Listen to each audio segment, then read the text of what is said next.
అనుదిన వాక్య ధ్యానము. ఈరోజు పాఠ్యభాగము మత్తయి సువార్త 21వ అధ్యాయము.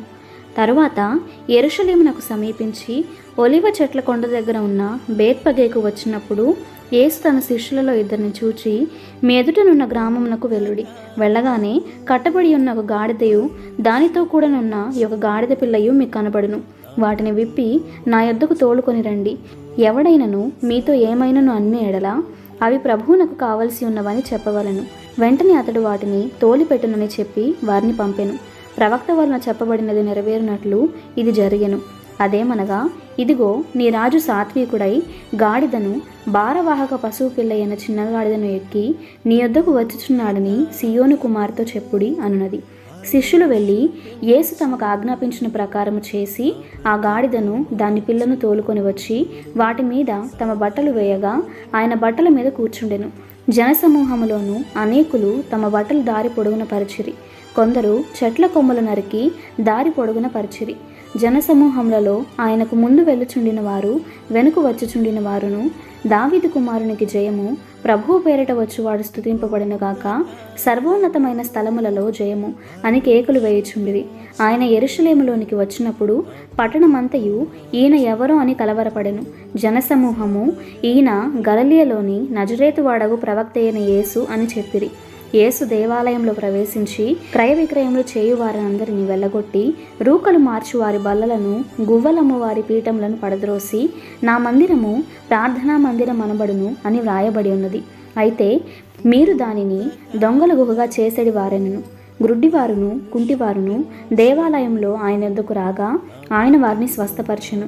కాగా ప్రధాన యాజకులను శాస్త్రులను ఆయన చేసిన వింతలను, దావీదు కుమారునికి జయము అని దేవాలయంలో కేకలు వేయుచున్న చిన్నపిల్లలను చూచి కోపముతో మండిపడి, వీరు చెప్పుచున్నది వినుచున్నావా అని ఆయనను అడిగిరి. అందుకు యేసు, వినుచున్నాను.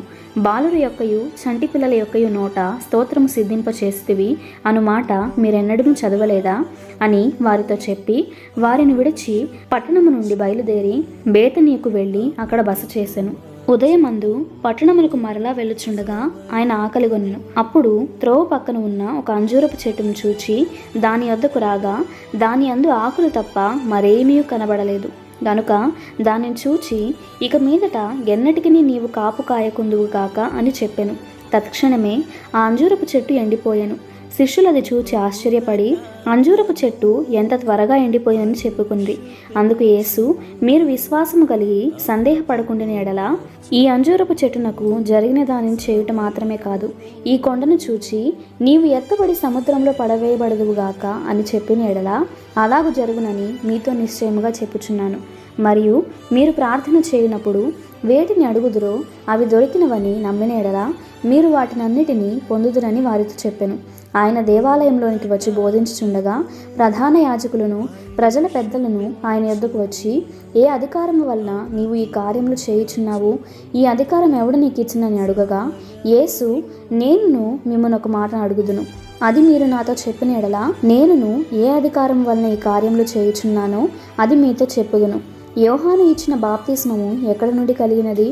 పరలోకము నుండి కలిగినదా, మనుషుల నుండి కలిగినదా అని వారిని అడిగెను. వారు, మనము పరలోకము నుండి అని చెప్పితిమా?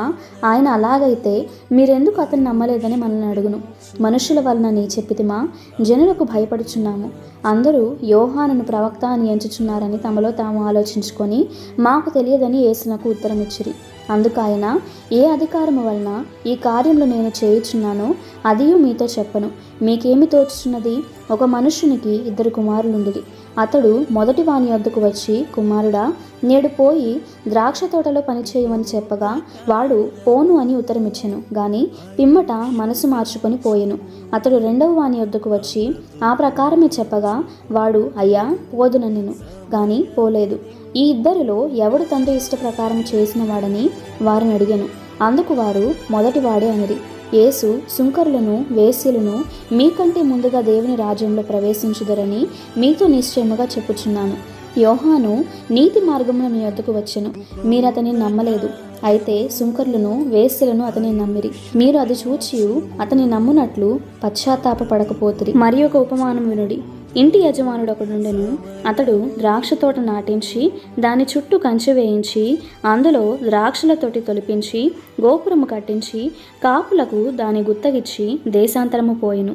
పండ్ల కాలము సమీపించినప్పుడు పండ్లలో తన భాగము తీసుకొని వచ్చుటకు ఆ కాపుల యొద్దకు తన దాసులను నంపగా ఆ కాపులు అతని దాసులను పట్టుకొని ఒకని కొట్టిరి, ఒకని చంపిరి, మరి ఒకని మీద రాళ్ళు రువ్విరి. మరలా అతడు మునుపటి కంటే ఎక్కువ మంది ఇతర దాసులను పంపగా వారు వీరిని ఆ ప్రకారమే చేసిరి. తుదకు నా కుమారుని సన్మానించుదురనుకొని తన కుమారుని వారి వద్దకు పంపెను. అయినను ఆ కాపులు కుమారుని చూచి ఇతడు వారసుడు, ఇతని చంపి ఇతని స్వాస్థ్యము తీసుకొందము రండని తమలో తాము చెప్పుకొని అతని పట్టుకొని ద్రాక్ష తోట వెలుపల పడవేసి చంపిరి. కాబట్టి ఆ ద్రాక్ష తోట యజమానుడు వచ్చినప్పుడు ఆ కాపులనేమి చేయననెను.